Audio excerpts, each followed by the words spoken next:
Student, already in next class, that was the introductory class of the biology. Already I have discussed about the branches of biology.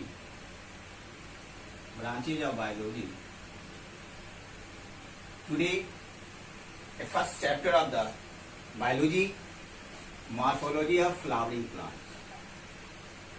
Morphology of flowering plants. Student, आप जानते हैं कि morphology किसको कहते हैं? Study of the external part of the body. मतलब है कि प्लांट के जो एक्सटर्नल पार्ट्स है उसका स्टडी करते हैं, जिसको हम क्या करते हैं? मॉर्फोलॉजी करते हैं. जिसमें ये मॉर्फोलॉजी जो है, जो आपको स्टडी करना है कहाँ से? रूट से. उसके बाद आपको स्टेम्स करना है, उसके बाद आपको लीव्स करना है, उसके बाद आपको इन्फ्लोरेसेंस करना है, उसके बाद आपको फ्लावर्स करना है, उसके बाद आपको सीड्स करना है.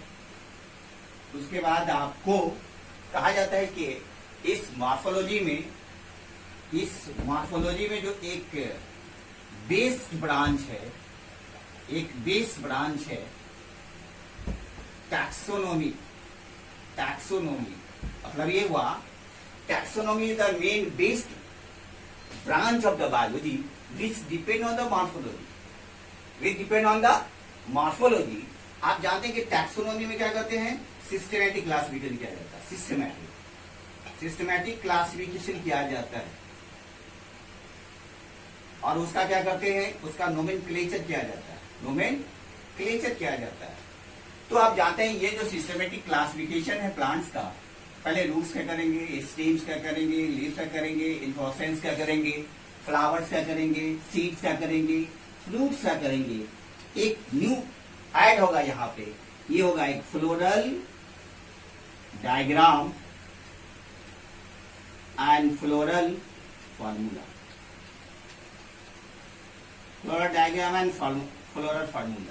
Which come the description of the families.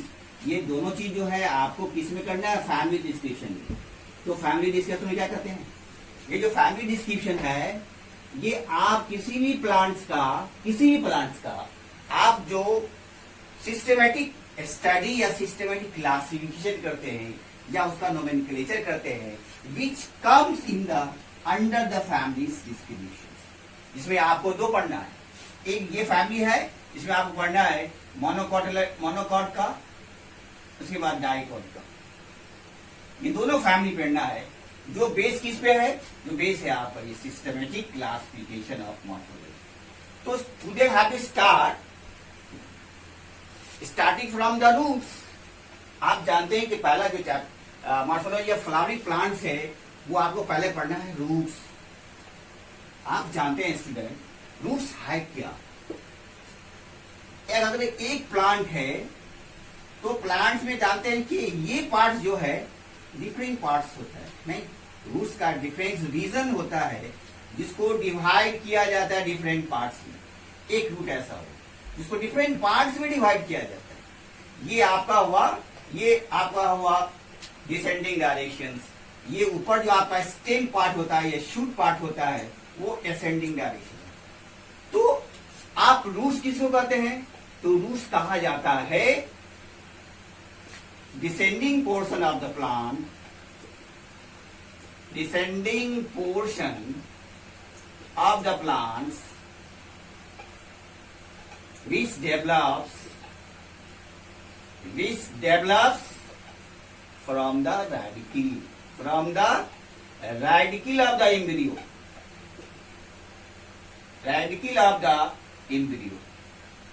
Student, आप जानते हैं ना, दो चीजें यहाँ पे कहा जाता है कि रूट्स का डेवलप कहां से होता है? रेडिकल से होता है. रूट्स का डेवलप कहां होता है? रेडिकल से होता है. पढ़ना स्टेबली पढ़ना है. तो रूट का डेवलपमेंट रेडिकल होता है, वो कहां से होता है? एम्ब्रियो से होता है. ऑलरेडी आप जानते हैं कि आपने देखा होगा कि जब सीड का जर्मिनेशन होता है, वहां से प्लांट डेवलप करता है कि नहीं करता? वहां से प्लांट जर्मिनेट करता है और जर्मिनेट कहां से करता है? इंग्रियो से करता है। इंग्रियो कहा जाता है फर्स्ट बेबी प्लांट्स। तो वहां से आपका रूट्स का फॉर्मेशन होगा, वहां से आपका शूट का फॉर्मेशन। तो इसलिए कहा जाता है कि root is the descending portion of the plants which develop from the radicle of the embryo, that is called roots कहा जाता है। तो आप जानते हैं कि ये जो रूट्स है इसका क्या कैरेक्टर्स है? कुछ कैरेक्टर होता है। इसका जो कैरेक्टर होता है रूट्स का, कि एक जो मेन कैरेक्टर है, कहा जाता है कि एब्सेंस ऑफ नोड। ये नोड इसमें एब्सेंट होता है। तो नोड कहां प्रेजेंट होता है? नोड प्रेजेंट होता है स्टेम में। That is the main difference between of the roots and the stem. तो स्टेम में नोड होगा, लेकिन रूट्स में क्या होगा? रूट्स में नोड्स नहीं होता। तो कहा जाता है कि descending portion of the plant which develop from the radicle of the embryo, that is called the roots. आप जानते हैं कि रूट्स जो होता है वो दो तरह का होता है। वैसे जनरली स्टूडेंट अगर रूट्स की बात करें तो जितना भी जो प्लांट्स का जो हैबिट है, चाहे वो हर्ब्स हो, चाहे वो श्रब्स हो, चाहे वो ट्रीज हो, चाहे वो एनुअल हो, चाहे वो बाइनियल हो, चाहे वो पेरेनियल हो, होता है। कहा जाता है कि different on the basis of the habitats plants divided into herbs, shrubs and trees. कुछ प्लांट एनुअल होता है, कुछ प्लांट बाइनियल होता है, कुछ प्लांट पेरेनियल होता है। Annual means 1 year plants, biennial means 2 years, more than 2 years। इसमें आता है ट्रीज, बाइनियल में आता है श्रब्स, एनुअल में आता है हर्ब्स।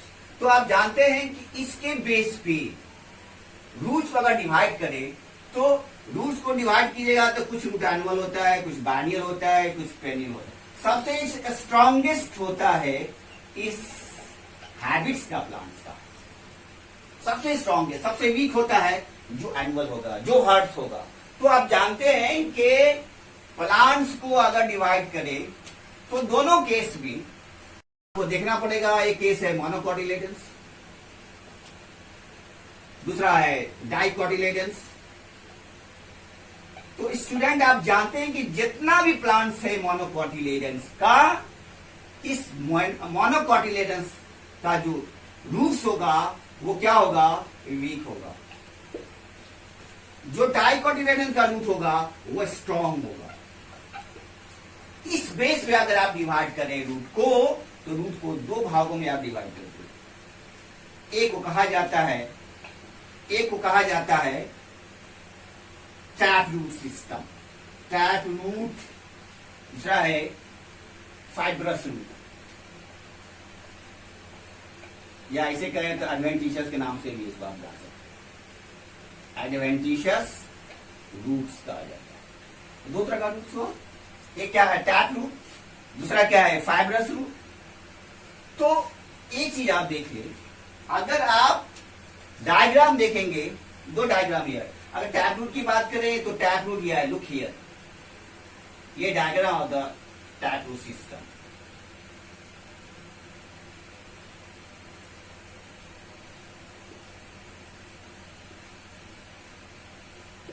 अगर फाइब्रस रूट की बात करें तो that is called the fibrous. Here look here, look here.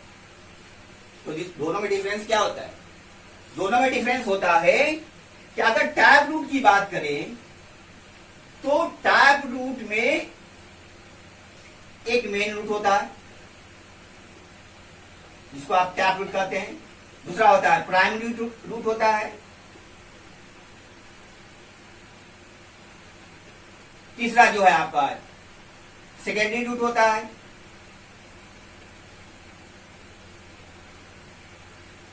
उसी तरह से निकल जाएगा tertiary root, primary root, tertiary, इस तरह से डिवाइड हो जाता है। तो कहने का मतलब है ये जो टैप रूट है, टैप रूट में क्या होगा? सबसे पहले मेन रूट निकलता है, उसके बाद उस रूट से क्या होगा? डिफरेंट ब्रांचिंग का फॉर्मेशन होता है। ब्रांचिंग कहा जाए कि अगर इस टैप रूट से या मेन रूट से अगर निकला, इसको आप प्राइमरी रूट कहेंगे। प्राइमरी रूट से जो ब्रांच निकला उसको सेकेंडरी रूट कहेंगे। सेकेंडरी रूट से जो ब्रांच निकला वो टर्शियरी रूट कहा जाता है। स्टूडेंट, जनरली जो ये है टैप रूट, ये डाइकोटिलेडन्स के केस में आता है। एग्जाम्पल क्या होता है मालूम है? आपने मस्टर्ड का देखा होगा। मस्टर्ड डाल देखा ना, मस्टर्ड प्लांट, सरसों का पौधा, उसमें आप देखेंगे कि उस प्लांट में मेन रूट होगा, मेन रूट से प्राइमरी रूट निकलेगा, प्राइमरी रूट सेकेंडरी रूट निकलता है। That is the main characteristic. हाँ स्टूडेंट, तो देखा कि आपने टैप रूट है और फाइब्रस रूट है। टैप रूट में क्या देगा? टैप रूट में देगा कि टैप रूट में मेन रूट निकलता है, जिसको आपका मेन रूट से निकलता है प्राइमरी, सेकेंडरी एंड टर्शियरी। आप जानते हैं कि इस रूट के अंदर में जो प्लांट्स आता है उसको कहा जाता है मस्टर्ड कहा जाता है। That is the example of the tap root which come in the dicotyledons. मतलब जनरली जो डाइकोटिलेडन्स होगा उसमें मेन रूट होगा, मेन रूट से प्राइमरी रूट होगा, प्राइमरी रूट सेकेंडरी रूट होगा, सेकेंडरी रूट से टर्शियरी। काम क्या करता है ये? क्योंकि इसमें सॉइल में रहता है, तो ये क्या करता है? सॉइल को पकड़े जकड़े हुआ रहता है और यहां से सॉइल वाटर और मिनरल्स एब्जॉर्ब करके शूट पूरे प्लांट्स में क्या करता है? ट्रांसपोर्ट करता है। ये है टैप रूट। आप देखिए नेक्स्ट जो है, ये सेकेंड जो टाइप है रूट्स का, उसको फाइब्रस कहा जाता है। इसका जो ओरिजिन है ये स्टेम से होता है। कहां से होता है? स्टेम से होता है। इसके कंपैरिजन में ये क्या होगा? वीक होगा, कमजोर होगा। इसके कंपैरिजन में क्या होगा? ये स्ट्रॉन्ग होगा। Which come in the dicotyledons, which come in the monocotyledons plants. इसमें कौन सा प्लांट्स आएगा? Monocotyledons. Student, already you have read in the cereal plants में जो आता है, ग्रास आता है, मेज आता है, व्हीट आता है, राइस आता है। These are the example of the monocotyledons. These are the example of the cereals. तो उसका जो रूट्स होगा तो कैसा होगा? फाइब्रस होगा। Just like a fibre like structure, एक गुच्छा के समान क्या होगा? ये रूट्स होगा, जिसको आप कहते हैं फाइब्रस कहा जाता है या इसे एडवेंटिशियस कहा जाता है। That is the type of the root. ये रूट को दो भाग में डिवाइड कर दिया। एक टैप रूट हुआ, दूसरा क्या हुआ? फाइब्रस रूट हुआ। इसमें मेन रूट्स नहीं है। इसके कंपैरिजन में आप जानते हैं टैप रूट में मेन रूट होगा, मेन रूट से प्राइमरी होगा, प्राइमरी से सेकेंडरी होगा। लेकिन यहाँ क्या है ना, या तो मेन रूट है, डायरेक्ट ये क्या है? ये फाइब्रस होता है। जब आप इसको उखाड़ेंगे तो आसानी इजिली वे में क्या होगा? वो उखड़ जाएगा। That is the characteristic feature of the fibrous root, जो आप मोनोकोटिलेडन प्लांट्स के ग्रास में आता है, मोनोकोटिलेडन प्लांट्स में गए वीट में आता है। तो आप जानते हैं कि ये दो तरह का क्या हुआ? ये दो तरह का रूट्स हुआ। पहले कहते हैं टैप रूट, दूसरे कहते हैं फाइब्रस रूट। अब देखना है स्टूडेंट कि अब देखना है कि रीजन ऑफ द रूट्स क्या होता है। जो रीजन है रूट्स का वो क्या होता है?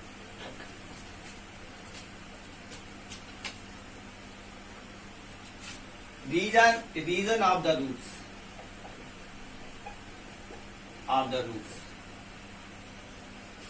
रूट्स का तीन रीजन में डिवाइड किया गया। आप देख सकते हैं डायग्राम से कि अगर आप ये रूट्स है तो रूट्स को आप डिवाइड कर दीजिए, रूट्स को आप डिवाइड कर दीजिए, तीन रीजन में डिवाइड कर दीजिए।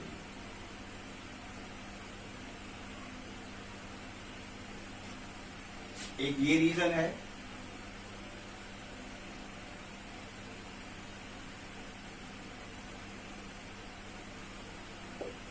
एक ये रीजन है। तो इसको डिवाइड करेंगे तीन रीजन में। कितने रीजन में डिवाइड करेंगे? तीन रीजन में। First, second and third. First, second and third. ये जो फर्स्ट है region of maturation, region of maturation. तो फर्स्ट क्या हुआ? फर्स्ट हुआ रीजन ऑफ मैचुरेशन। दूसरा क्या हुआ, region of elongation, region of elongation, और region of meristematic zone, meristematic zone का रीजन में ये इसे क्या कहेंगे, इसे कहा जाता है रीजन ऑफ द मैचुरेशन, इसे कहिएगा यहां से यहां तक कहा जाता है region of elongation, region of elongation, और इसे कहा जाता है मेरिस्टेमैटिक जोन, मेरिस्टेमैटिक जोन कहा जाता है। अब ये आपका रूट कैप हुआ, ये हुआ रूट टिप हुआ। तो कहने का मतलब ये है, ये जो रीजन है, रूट का जो रीजन है, कितने भागों में डिवाइड किए, 3 भागों में। फर्स्ट है रीजन ऑफ द मैचुरेशन, दूसरा क्या है रीजन ऑफ इलोंगेशन, तीसरा है मेरिस्टेमैटिक जोन। ये तीनों में डिफरेंस क्या है? आप जानते हैं कि ये रीजन है ना, इसको आप क्या कह रहे हैं, इसको कहा जाता है मेन रूट कहा जाता है। ये आपका क्या है, ये रूट हेयर्स है, क्या ये रूट हेयर्स है। गोया कि यहां से जो रूट का जो मैच्योरिटी स्टेज है वो इस रीजन में, ये जो रीजन ऑफ मैच्योरेशन में है, जहां रूट हेयर्स का फॉर्मेशन होता है। क्या चीज का फॉर्मेशन होता है? रूट हेयर का फॉर्मेशन होता है। दूसरा है जहां रूट हेयर का फॉर्मेशन हुआ, यहां सी प्लांट्स क्या होगा, इलोंगेट करके क्या होगा, ये लेंथ में इंक्रीज करेगा। That is the region of elongation. और तीसरा जो है ये मेरिस्टेमैटिक जोन है। मतलब हुआ कि आप जानते हैं कि जब हमने देखा था कि मेरिस्टेमैटिक टिश्यू को 2 भागों में, प्लांट टिश्यू को 2 भागों में डिवाइड किए थे। एक को कहा था मेरिस्टेमैटिक टिश्यू, दूसरे कहा जा रहा था, फर्स्ट था परमानेंट टिश्यू और तीसरा क्या था, मेरिस्टेमैटिक टिश्यू। तो आप जानते हैं कि इस रीजन में क्या होगा, ये इस रीजन में मतलब है कि ग्रोथ, मतलब इसमें सेल का डिवीजन होगा, मतलब which have capacity to divide of the cell, मतलब टिश्यू का यह डिवीजन होगा, इसलिए इसे कहा जाता है मेरिस्टेमैटिक। दूसरा हुआ रूट कैप। आप जानते हैं ना कि अगर कहा जाए ये जो रीजन है, मतलब है कि डिसेंडिंग टू, ये डिसेंडिंग रीजन है, जो लास्ट में किस चीज में लास्ट फॉर्मेशन होता है, रूट कैप का। और रूट कैप के अंदर में क्या होता है, रूट टिप होता है। अगर ये रूट टिप के लिए ये जो रूट कैप है, ये प्रोटेक्शन का काम करता है, ये प्रोटेक्शन का काम करता है। अगर यहां से अगर मान लीजिए रूट कैप नहीं होगा, इसको आप तोड़ देते हो तो प्लांट जल्दी डेवलप नहीं करेगा, प्लांट सूख जाएगा, ड्राई हो जाएगा। इसलिए यहाँ रूट कैप होता है, जो रूट कैप रूट टिप को प्रोटेक्ट करेगा। तो these are the 3 zone of the roots, region of the maturation, region of the elongation and region of the meristematic zone. तो student, next day I have to discuss about the modification of the roots in the next class, but here in brief आप कहां से develop होता है, roots के कितने parts हैं। आपने देखा रूट्स का 2 पार्ट्स है। आपने फर्स्ट देखा टैप रूट, दूसरा देखा एडवेंटिशियस रूट्स, उसका क्या मेन कैरेक्टरिस्टिक फीचर है, एग्जाम्पल क्या है। उसके बाद आप देखा region of the roots. Region of the roots को जो है 3 भागों डिवाइड कर दिए, एक रीजन ऑफ द मैचुरेशन है, रीजन ऑफ इलोंगेशन है और मेरिस्टेमैटिक जोन है। तो student, in next class I have to discuss about the modification of the roots. Okay, thank you.